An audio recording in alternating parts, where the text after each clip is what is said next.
प्रिय विद्यार्थियों, हम चार्ली चैपलिन जो एक महान अभिनेता हैं उसके बारे में पढ़ रहे थे कि बचपन में इन्होंने काफ़ी संघर्ष किया था। इनके पिता ने इन्हें इनकी माता को छोड़ दिया था, परित्यक्ता थी। चार्ली चैपलिन का पालन पोषण करने के लिए एक दूसरे दर्जे की स्टेज पर वो अभिनय करती थी। इनके पिता यहूदी वंशी थे। इनकी जो नानी थी वो जिप्सी जनजाति की थी और कहा जाता है कि ये एक भारतीय जनजाति थी और एक घुमंतु खानाबदोश ये जनजाति थी। और इन सब परिस्थितियों के कारण इनकी अभिनय करने में फिल्मों में जो प्रिय छवि रही वो ट्रैम्प की छवि रही। ये फिल्मों में बद्दू, खानाबदोश, आवारागर्द करने वाले के रूप में प्रस्तुत होते थे और ऐसा करने से हम समझ ही जाते थे कि इनके अवचेतन मन में कौन सी चीज़ें छिपी हुई हैं। बचपन में इन्होंने जो सीखा, जैसा इन्होंने सहा, उन सबको ये इस ट्रैम्प की छवि में आकर के लोगों के सामने रखते थे, प्रदर्शित करते थे। चार्ली पर कई फिल्म समीक्षकों ने ही नहीं, फिल्म कला के उस्ताद, फिल्म कला के जो प्रवीण लोग हैं, समझदार हैं, मानविकी के विद्वान, मानव विज्ञान के जो वैज्ञानिक है, विद्वान हैं, उन्होंने सिर धुने हैं, काफ़ी प्रयास किया है, विचार किया है और उन्हें नेति नेति नहीं कहते हुए भी यह मानना पड़ा कि चार्ली पर कुछ नया लिखना कठिन होता जा रहा है। चार्ली पर नया लिखना इसीलिए कठिन होता जा रहा है कि पहले ही इतना कुछ लिख दिया गया है, पहले ही फिल्मों के माध्यम से स्वयं के बारे में इतना कुछ प्रस्तुत कर दिया गया है, दिखा दिया है कि अब कुछ भी नया लिखने के लिए शेष ही नहीं है। इसीलिए उन्होंने कहा, विचार किया कि चार्ली के बारे में कुछ भी नया लिखना कठिन है, क्योंकि सब कुछ पहले ही लिखा जा चुका है या फिल्मों के माध्यम से प्रदर्शित किया जा चुका है। दरअसल वास्तव में सिद्धांत कला को जन्म देते हैं, कला को जन्म नहीं देते हैं, बल्कि कला ही स्वयं अपने सिद्धांत या तो लेकर आती है या बाद में घटना पड़ता है, कला स्वयं ही अपने सिद्धांत बना लेती है। जो करोड़ों लोग चार्ली को देखकर अपना पेट दुखा लेते हैं, अर्थात चार्ली का अभिनय देख करके और करोड़ों लोग हंसते हैं, हंसते हंसते पेट दुखने लगता है, पेट दर्द होने लगता है, उन्हें मेल ऑटिंगर या जेम्स एजी की बेहद सारगर्भित समीक्षाओं से क्या लेना देना। ये दोनों साहित्यकार हैं, समीक्षक हैं, तो ये जो गंभीर समीक्षाएं प्रस्तुत करते हैं, सारगर्भित समीक्षाएं प्रस्तुत करते हैं, ये ज़्यादातर लोगों को पसंद नहीं आती, बल्कि चार्ली का अभिनय पसंद है क्योंकि उसमें हास्य है। वे चार्ली को समय और भूगोल से काट कर देखते हैं। समय का अर्थ ये है कि प्रत्येक आयु वर्ग के लोग, बच्चे, जवान, बूढ़े, सभी इनकी फिल्मों को पसंद कर रहे हैं। और जिस युग में, जिस समय इनका जन्म हुआ था, जब ये अभिनय कर रहे थे, वहाँ से लेकर, उस समय से लेकर आज वर्तमान समय तक इनकी फिल्मों को उसी तरह पसंद किया जा रहा है। उनकी ताकत जो की त्यों बनी हुई है, अर्थात इनकी फिल्में जितनी प्रभावी उस समय थी, आज भी इनकी फिल्म प्रदर्शित की जाती है तो आज भी उतनी ही प्रभावी है। और भूगोल का अर्थ यह है कि यूरोप के अभिनेता है तो केवल यूरोप में ही नहीं, विश्व के सभी देशों के लोग इनकी फिल्मों को पसंद करते हैं। अर्थात चार्ली कभी भी समय और भूगोल की सीमा में बंध नहीं पाए। यह कहना कि चार्ली में खुद को देखते हैं दूर की कोड़ी लाना है, असंभव सा है। लेकिन बेशक जैसा चार्ली को देखते हैं वह उन्हें जाना पहचाना लगता है। यानी चार्ली के जैसा बनना तो बड़ा मुश्किल है, कठिन कार्य है, लेकिन फिर भी चार्ली को देख करके हमें ये जाने पहचाने लगते हैं। जिस मुसीबत में वह अपने को हर 10वें सेकंड में डाल देता है, यानी फिल्मों में एक मुसीबत से निकलते ही दूसरी मुसीबत कुछ ही समय बाद इसके सामने आती है। जब ऐसा हम फिल्मों में देखते हैं तो हमें ये घटनाएं सुपरिचित लगती हैं, अपने को नहीं, लेकिन वे अपने किसी परिचित या देखे हुए को चार्ली मानने लगते हैं। हमारे स्वयं के सामने भी अगर ऐसा ही जीवन में होता है कि एक मुसीबत आती है, उससे संघर्ष करते हैं, मुकाबला करते हैं, उसका निराकरण होता है, दूसरी समस्या आ जाती है। ठीक चार्ली के सामने भी इसी तरह से फिल्मों में हम देखते हैं। हमें लगता है जैसे ये मैं ही हूँ, चार्ली में खुद को देखने लग जाते हैं। या फिर अपना कोई परिचित है, उसके सामने अगर ऐसी समस्याएं मुसीबतें आती हैं तो हम चार्ली की तुलना उस परिचित से करने लग जाते हैं। अब एक प्रश्न उपस्थित होता है कि कला में बेहतर क्या है, बुद्धि को प्रेरित करने वाली भावना या भावना को उकसाने वाली बुद्धि। सीधी सी बात है कि कला में सबसे अच्छी चीज क्या है, बुद्धि या फिर भावना। तो चार्ली ने भावना को चुना। इसके पीछे उसके स्वयं के कुछ कारण थे। बचपन की 2 घटनाएं भी ऐसी थी कि चार्ली पर चैपलिन पर गहरा स्थायी प्रभाव उन्होंने डाला। एक बार जब वे बीमार थे तो उनकी माँ उन्हें ईसा मसीह का जीवन बाइबल से पढ़कर सुना रही थी। ईसा के सूली पर चढ़ने के प्रकरण तक आते आते माँ और चार्ली दोनों रोने लग गए थे। अपनी आत्मकथा में चैपलिन आगे लिखते हैं कि ऑकले स्ट्रीट के तहखाने के उस अंधियारे कमरे में, अर्थात ये जब रहते थे उस जगह का इन्होंने वर्णन किया है। ऑकले स्ट्रीट जगह का नाम था और उसके तहखाने के अंधेरे से कमरे में ये रहते थे, समय गुजार रहे थे बचपन में। माँ ने मेरे सामने संसार की सबसे दयालु ज्योति उजागर की। यहाँ से प्रश्न में बन सकता है कि संसार की सबसे दयालु ज्योति किसे कहा गया है, तो ये बाइबल को कहा गया है, ईसा मसीह की जीवनी को कहा गया है।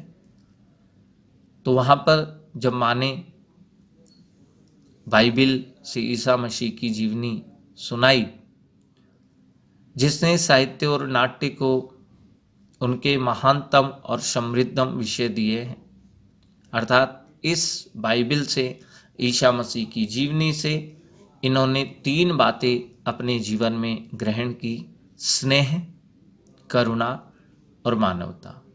यहाँ से जो प्रश्न बनता है कि संसार की सबसे दयालु ज्योति क्या है और इससे चार्ली ने क्या सीखा, तो हम बता सकते हैं बाइबल या ईसा मसीह की जीवनी ये संसार की सबसे दयालु ज्योति है और इनकी जीवनी से स्नेह, करुणा और मानवता ये चार्ली चैपलिन ने सीखा है। ये पहली घटना थी। दूसरी घटना बहुत मार्मिक है। बालक चार्ली ये बहुत छोटे ही थे। उन दिनों के ऐसे घर में रहते थे जहाँ से कसाई खाना दूर नहीं था, जहाँ पशुओं को काटा जाता था। वह रोज सैकड़ों जानवरों को वहाँ ले जाया जाता देखता रहता था। एक बार एक भेड़ किसी तरह वहाँ उन कसाईयों से छुड़ा करके वहाँ से भागने लगती है। उसे पकड़ने वाले उसका पीछा करते हैं, लेकिन पकड़ने के प्रयास में कई बार फिसल जाते हैं, गिर जाते हैं, और उन्हें फिसलते गिरते देखकर पूरी सड़क पर ठहाके लगने लगते हैं। उन्हें देखने वाले जोर जोर से उन पर हंसते हैं। आखिरकार अंत में उस गरीब जानवर को पकड़ लिया गया। गरीब उसे इसीलिए कहा गया कि अब उसे बचाने वाला कोई नहीं था। उसे फिर कसाई के पास ले जाने लगे। तब चार्ली को एहसास हुआ कि अब उस भेड़ के साथ क्या होने वाला है। वह रोने लग गया, माँ के पास दौड़ करके चला गया, कहने लगा उसे मार डालेंगे, उसे मार डालेंगे। बाद में चैपलिन ने अपनी आत्मकथा में लिखा कि बसंत की वह बेलोस यानी क्रूर दोपहर थी और मजाकिया दौड़। क्रूर दोपहर तो इसलिए थी कि उस भेड़ को पकड़ लिया गया था उस दोपहर में, और अब उसको मारने वाले थे, काटने वाले थे। और मजाकिया दौड़ इसलिए कहा जा रहा है कि जब वे उस भेड़ को पकड़ने के लिए दौड़ रहे थे और इसी प्रयास में कई बार गिर भी जाते थे, उन्हें देख करके और सभी हंसने लग गए थे। कई दिनों तक मेरे साथ वो रही और मैं कई बार सोचता हूँ कि उस घटना ही नहीं तो कहीं मेरी भावी फिल्मों की भूमि तय नहीं कर दी थी। त्रासदी, दुख और हास्योत्पादक तत्वों के सामंजस्य की, अर्थात यही एक घटना ऐसी थी जिससे इन्होंने त्रासदी और हास्य इन दोनों का सामंजस्य करना सीखा। भारतीय कला और सौंदर्य को कई रसों का पता है। हम भी जानते हैं कि मुख्यतः 9 रस हैं, 2 अन्य रसों को भी मान्यता दी गई है। और भारतीय कला और सौंदर्य शास्त्र में कई रसों का वर्णन हमें मिलता है। कुछ रसों का किसी कलाकृति में साथ साथ पाया जाना तो श्रेयस्कर भी माना गया है। जैसे एक से अधिक रस एक कलाकृति में एक साथ मिल सकते हैं, उसे श्रेयस्कर और अच्छा भी माना जाता है। जैसे कोई राजा हो, बहुत सुंदर हो, हंसता हुआ वह दिख रहा है, हास्य रस है, और साथ में रानी खड़ी हुई है, प्रेम भाव भी उत्पन्न हो रहा है, श्रृंगार रस भी साथ में है। तो हास्य और श्रृंगार ये 2 रस एक साथ हमें दिखाई दे सकते हैं, मिल सकते हैं। लेकिन जीवन में हर्ष और विषाद भी आते हुए हमने देखा है। कभी हर्ष होता है, प्रसन्नता होती है, तो कभी विषाद यानी दुख भी आ जाते हैं। कभी सुख तो कभी दुख ही आते रहते हैं। संसार की सारी सांस्कृतिक परंपराओं को ये मालूम है, ऐसा होता रहता है। लेकिन करुणा का हास्य में बदल जाना एक ऐसे रस सिद्धांत की मांग करता है जो भारतीय परंपराओं में कहीं भी देखने को नहीं मिलता। और रसों में तो सामंजस्य हो सकता है, लेकिन करुणा का हास्य में बदल जाना, करुणा के साथ हास्य उपस्थित होना, ऐसा भारतीय शास्त्रों में, भारतीय साहित्यों में हमें कभी भी कहीं भी नहीं मिलता है।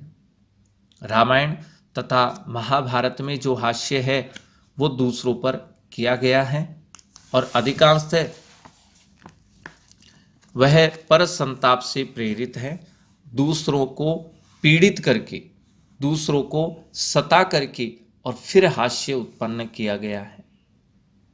हमने देखा भी है कि जब द्रौपदी का चीर हरण हो रहा था,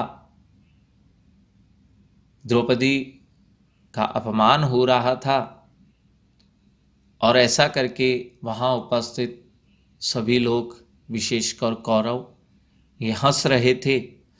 तो वास्तव में हमारे शास्त्रों में तो ऐसा ही हास्य मिलता है कि जो पर संताप से प्रेरित होता है, दूसरों को पीड़ित करके और हास्य उत्पन्न किया जाता है, या फिर केवल दूसरों के लिए हंसते हैं, ऐसे उदाहरण मिलते हैं।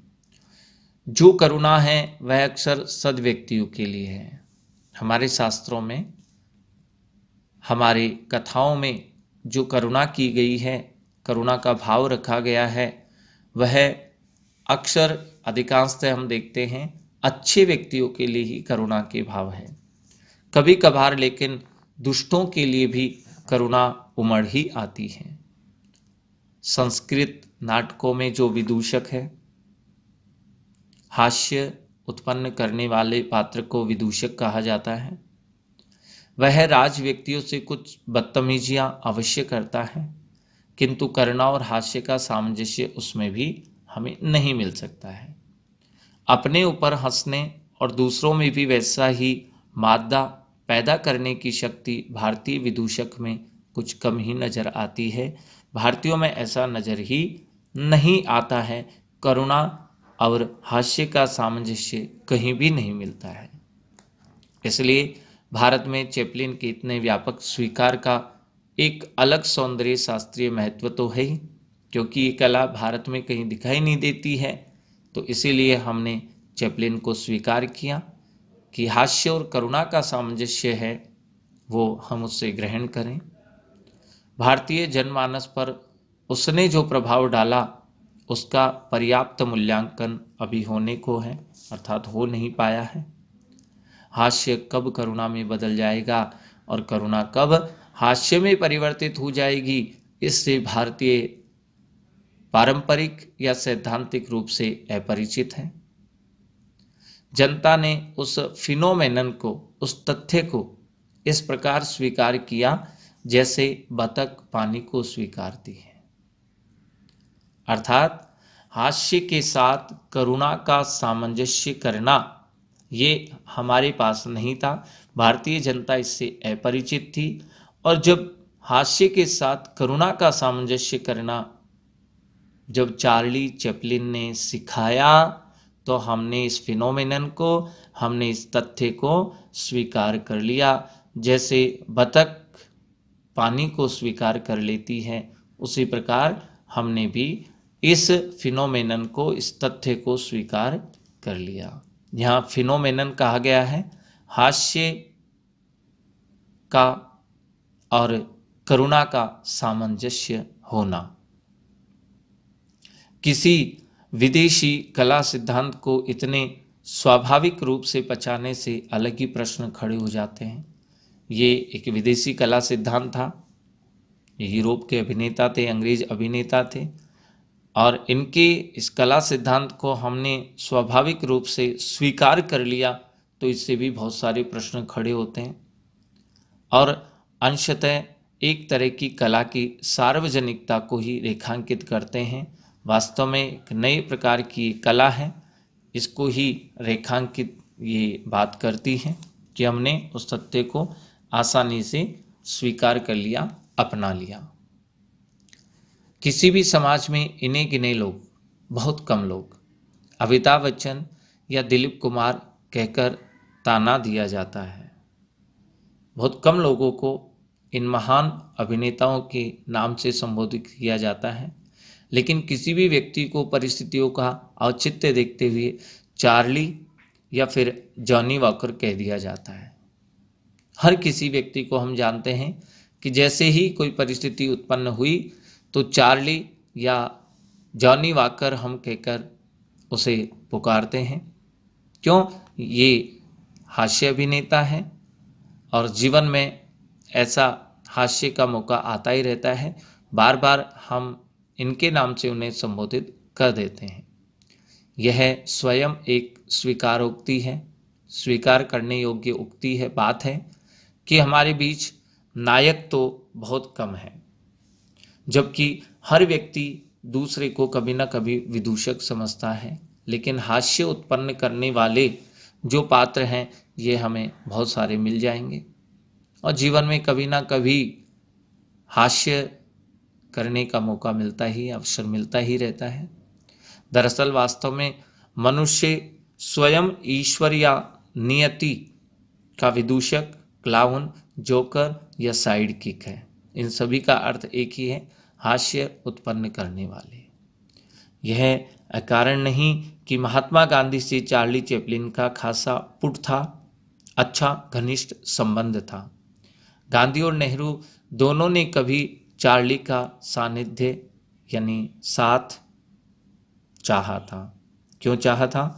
क्योंकि गांधी जी और नेहरू जी दोनों को ही एक हास्य अभिनेता पसंद थे, अर्थात इनको अपने जीवन में हास्य पसंद था, इसलिए ये भी हास्य अभिनेता जो चार्ली चैपलिन थे उन्हें पसंद कर रहे थे। दूसरी एक आवश्यक बात यहाँ एक और है कि जिस प्रकार गांधी और नेहरू स्वाधीनता आंदोलन का नेतृत्व कर रहे थे, उसी प्रकार हास्य और करुणा का सामंजस्य करने का जो फिनोमेनन था, फिल्मों के माध्यम से चार्ली उसका नेतृत्व कर रहे थे, इसीलिए ये उस नेतृत्व करने वाले से मिलना चाहते थे, उसका सामीप्य चाहते थे।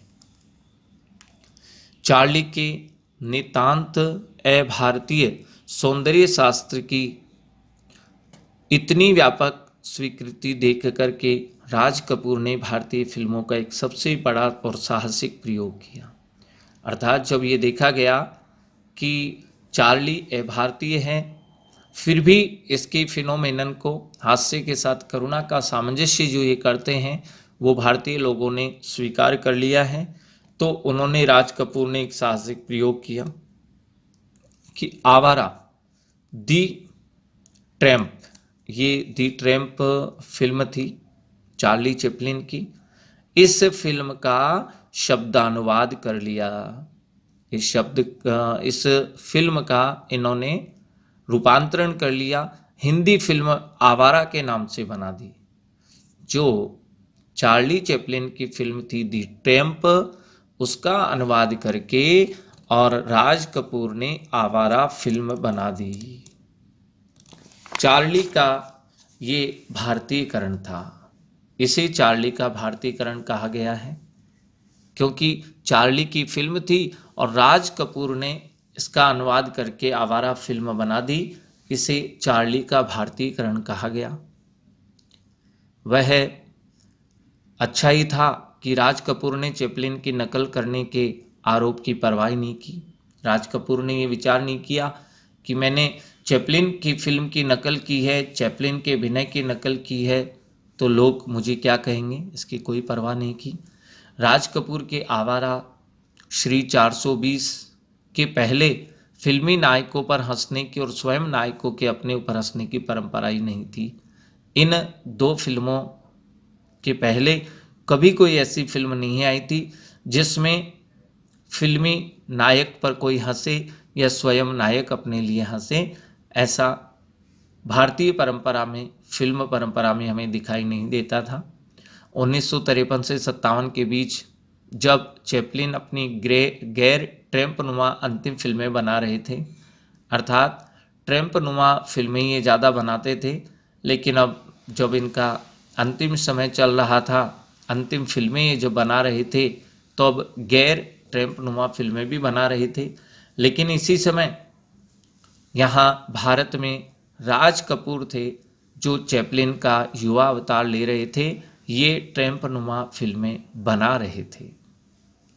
इनके बाद तो फिर दिलीप कुमार, जिन्होंने बाबुल, शबनम, कोहिनूर, लीडर, गोपी आदि फिल्मों में, देवानंद ने 9-2-11, फंतूश, 3 देवियाँ, शम्मी कपूर, अमिताभ बच्चन, इन्होंने अमर, अकबर, एंथनी में, और श्रीदेवी ने किसी ना किसी रूप में चैपलिन का कर्ज स्वीकार किया है, अर्थात चैपलिन जैसा अभिनय किया है।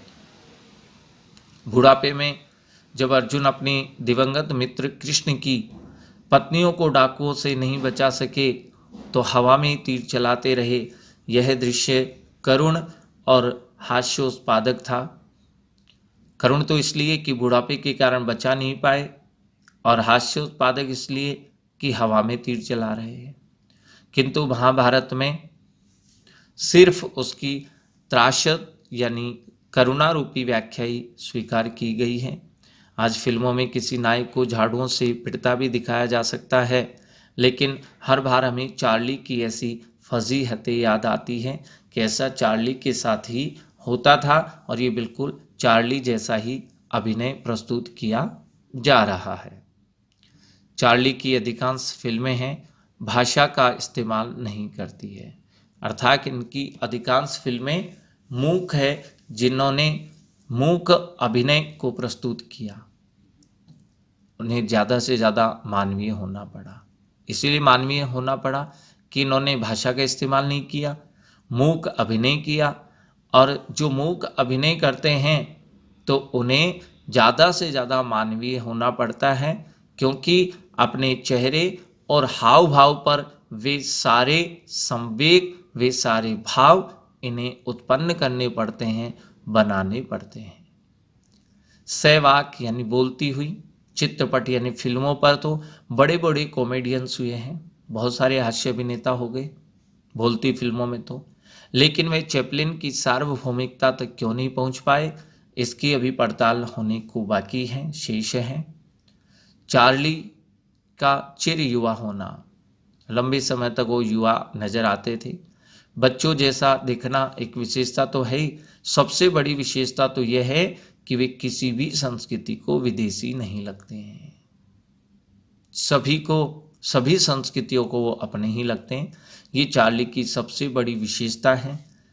यहाँ से प्रश्न भी पूछा जा सकता है कि चार्ली की सबसे बड़ी विशेषता क्या है। यही है, किसी भी संस्कृति को वे विदेशी नहीं लगते। उनके आसपास जो भी चीज़ें अड़ंगे, खलनायक, दुष्ट औरतें आदि रहते हैं, वे एक सतत विदेश या प्रदेश बन जाते हैं और चैपलिन हम बन जाते हैं। यानी चार्ली की फिल्मों में जो भी दृश्य दिखाए जाते हैं, जो भी वहाँ उसमें अभिनय करने वाले साथी अभिनेता होते हैं, अभिनेत्रियाँ होती हैं, इसके अलावा जो खलनायक इत्यादि होते हैं, ये सब हमें विदेशी लगते हैं। लेकिन इन सब के बीच केवल चैपलिन ही ऐसे होते हैं जो सभी को अपने जैसे ही लगते हैं। चार्ली के सारे संकटों में हमें यह भी लगता है कि यह मैं भी हो सकता हूँ। चार्ली के सामने जैसे संकट फिल्मों में आते हैं, ऐसा लगता है जैसे मैं हूँ, वो मेरे सामने भी ऐसे संकट आए हैं या आ सकते हैं। मैं से ज़्यादा चार्ली हमें हम लगते हैं। यह संभव है कि कुछ अर्थों में बस्टर कीटन ये एक हास्य अभिनेता ही हैं। चार्ली चैपलिन से बड़ी हास्य प्रतिभा हो, लेकिन कीटन हास्य का काफ्का है। ये काफ्का है, मनोवैज्ञानिक का नाम है कि कीटन का हास्य काफ्का जैसा है, मनोवैज्ञानिक हास्य है, जबकि चैपलिन प्रेमचंद के ज़्यादा नज़दीक है। अर्थात चैपलिन का जो हास्य है वो हमें अपने महान लेखक प्रेमचंद जैसा ही लगता है, हमें अपना ही लगता है। एक होली का त्यौहार अगर हम छोड़ दें तो भारतीय परंपरा में व्यक्ति के अपने पर हंसने, स्वयं को जानते बूझते हास्यास्पद बना डालने की परंपरा नहीं के बराबर है। कोई अपने पर हंसना जानता ही नहीं है, और ऐसा हमें कहीं दिखाई भी नहीं देता है। होली के त्यौहार पर जरूर ऐसा हमें दिखाई देता है। गांव और लोक संस्कृति में तब भी वह शायद हो, होली पर भी गांव में जरूर ऐसा अक्सर हो सकता है, लेकिन नागर सभ्यता, नगरों में, शहरों में तो होली पर भी अपने ऊपर हंसने की ऐसी परंपरा नहीं है। चैपलिन का भारत में महत्व, चैपलिन का भारत देश में जो महत्व है वो बहुत अधिक है। कुछ अर्थों में हम इसे देखें कि अंग्रेजों जैसे व्यक्तियों पर हंसने का हमें ये अवसर देते हैं। जैसे अंग्रेज लोग हमारी दयनीय स्थिति पर हमारा शोषण करके, हमें पीड़ित करके हंसते हैं, वैसे आज हमें भी उन पर हंसने का अवसर मिलता है, क्योंकि चार्ली चैपलिन एक अंग्रेज अभिनेता है और चार्ली चैपलिन को देखकर जब हम उस पर हंसते हैं तो हमें एक तरह से अंग्रेज़ों पर हंसने का अवसर मिलता है। चार्ली स्वयं पर सबसे ज़्यादा तब हंसता है। यहाँ से भी प्रश्न बनता है कि चार्ली स्वयं पर सबसे ज़्यादा कब हंसता है, तो उत्तर है जब वह स्वयं को गर्वोन्नमत, आत्मविश्वास से लबरेज यानी भरा हुआ, सफलता, सभ्यता, संस्कृति तथा समृद्धि की प्रतिमूर्ति, दूसरों से ज़्यादा शक्तिशाली तथा श्रेष्ठ, अपने वज्रातपि कठोरानी, वज्र से भी कठोर, मृदुनी कुसुमादपि, कुसुम कहते हैं पुष्प को, पुष्प से भी मृदु यानी कोमल क्षणों में अपने आप को दिखलाता है, उसी समय सबसे ज़्यादा हंसता है। तब यह समझिए कि कुछ ऐसा हुआ ही चाहता है कि सारी गरिमा सुई चुभे गुब्बारे जैसी फुस्सो उठेगी। जैसे फूला हुआ गुब्बारा है और सुई चुभोने पर उसकी हवा निकल जाती है, वह मुरझा जाता है। ठीक उसी प्रकार हम जब चार्ली को देखकर हंसते हैं तब हमारी सारी गरिमा, हमारे सारे सम्मान, सबको हम भूल करके खुल करके हंसते हैं। अपने जीवन के अधिकांश हिस्सों में हम चार्ली की टीली हैं, चार्ली के जैसे ही, चार्ली के अनुचर ही हम महसूस करते हैं अपने आप को, जिसके रोमांच हमेशा पंक्चर होते रहते हैं, रोमांच हमेशा असफल ही होते हैं। हमारे महानतम क्षणों में कोई भी हमें चिढ़ाकर या लात मार करके और भाग सकता है। अपने चरमतम उच्च शूरवीर क्षणों में हम कलव्य कहते हैं नपुंसकता और पलायन के शिकार भी हो सकते हैं और कभी कभी लाचार होते हुए भी जीत सकते हैं। कई बार ऐसे क्षण भी आते हैं कि हम अपने सूरवीरता के, उच्च सूरवीरता की क्षणों में हैं, बहुत ही सूरवीर हैं, लेकिन फिर भी हमें वहाँ से भागना पड़ सकता है। ऐसा हमारे साहित्य में भी, हमारे इतिहास में भी हम पढ़ते हैं। जब महाराणा प्रताप हल्दी घाटी के मैदान में मुगल सेना का सामना कर रहे थे और अपने सूरवीरता के चरमतम क्षणों में वे थे, लेकिन फिर भी अंत में ऐसा हुआ कि उन्हें मैदान छोड़ करके वहाँ से पलायन करना ही पड़ा। और कभी कभार लाचार होते हुए भी हम जीत सकते हैं, ऐसा हो सकता है। मूलतः हम सब चार्ली हैं, हम सब चार्ली जैसे ही हैं, क्योंकि हम सुपरमैन नहीं हो सकते। चार्ली एक वास्तविक पात्र है, चार्ली जैसे हम सब हैं। चार्ली के सामने जैसे समस्या आती है वैसे ही समस्या हमारे सामने भी आ जाती है। चार्ली जैसे संघर्ष करके समस्याओं का निराकरण करता है वैसे हम भी कर सकते हैं। चार्ली जैसे हंसता है, हास्य पात्र है, वैसे हम भी हंस सकते हैं। लेकिन हम सुपरमैन नहीं हो सकते, क्योंकि सुपरमैन तो केवल कल्पना है। सुपरमैन जैसे कार्य करता है कि एक हाथ से ट्रेन को रोक देना, ऊंची बिल्डिंगों पर, इमारतों पर चढ़ जाना, तो ये केवल काल्पनिक बातें हैं, ये काल्पनिक पात्र हैं। सुपरमैन जैसा करता है वैसा हम कभी भी नहीं कर सकते हैं।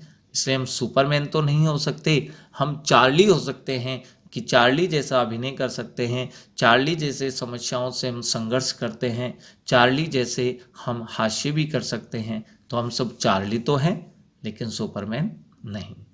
सत्ता, शक्ति, बुद्धिमत्ता, प्रेम और पैसे के चरमोत्कर्ष में जब हम अपना चेहरा देखते हैं, आईना देखते हैं, तो चेहरा चार्ली चार्ली हो जाता है। अर्थात हमारे पास सत्ता हो, शक्ति, बुद्धि, प्रेम और बहुत सारे पैसे हो, इन सबके बाद भी जब हम आईना देखें, वास्तविकता अपनी जाने, तो हमें पता चलता है कि हम चार्ली जैसे ही है। हमारे अंदर और चार्ली में कोई अंतर नहीं है। सब कुछ होते हुए भी हम चार्ली के समान ही